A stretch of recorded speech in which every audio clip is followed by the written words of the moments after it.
Okay, so this is the price ceiling. Let's look now at the opposing situation, which would be a price floor.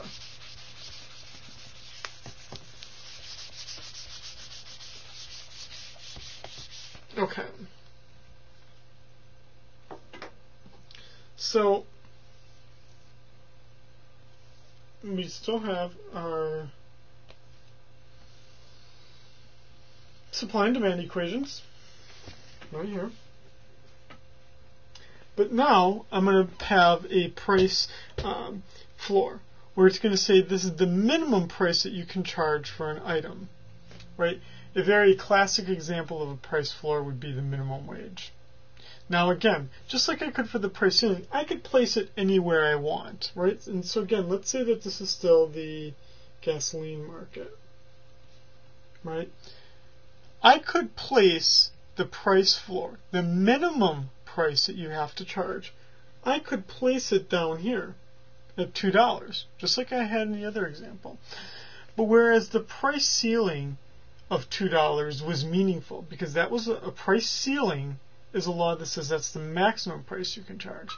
A price floor is the minimum price you can charge. That would not be as meaningful to us.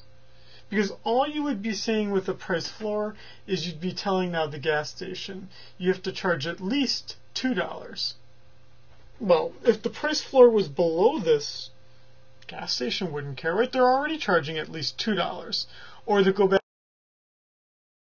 it would be saying UW Stout has to charge at least $10 a year in tuition, right? If that was a law, you know, Charlie over there wouldn't care, right? Sorensen's not going to care because he's already charging us, right, more than $10 for tuition.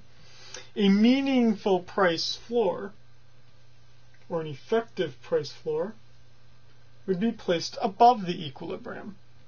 This would be saying, what if there was a law that said now gas has to be at least $10 a gallon? Let's look at who that benefits. So let's create a situation here.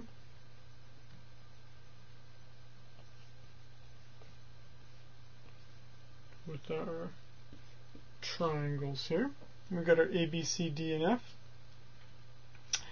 Before and after.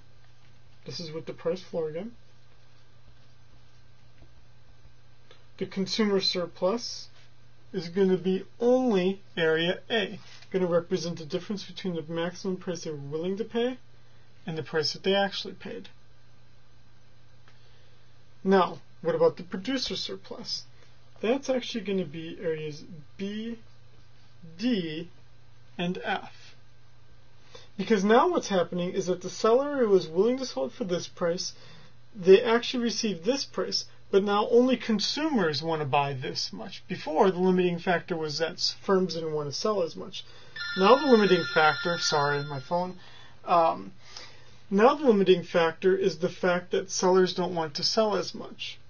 So now what we're looking at here, right, is the fact that, right, the fact that we're going to have a deadweight loss, an area that's not transferred, of areas C and E. Because now the limiting factor is the quantity that consumers are willing to buy at that price. So again, we can also then take the time to calculate what these areas are. Again, I'll do this on that same sheet where I calculate some of the areas for the consumer surplus, producer surplus, and deadweight loss for the price ceiling. Okay, so what I kind of want to do here then is pause right here, and in the last part we're going to look at some taxation issues. Okay, so that'll be the third part of this lecture.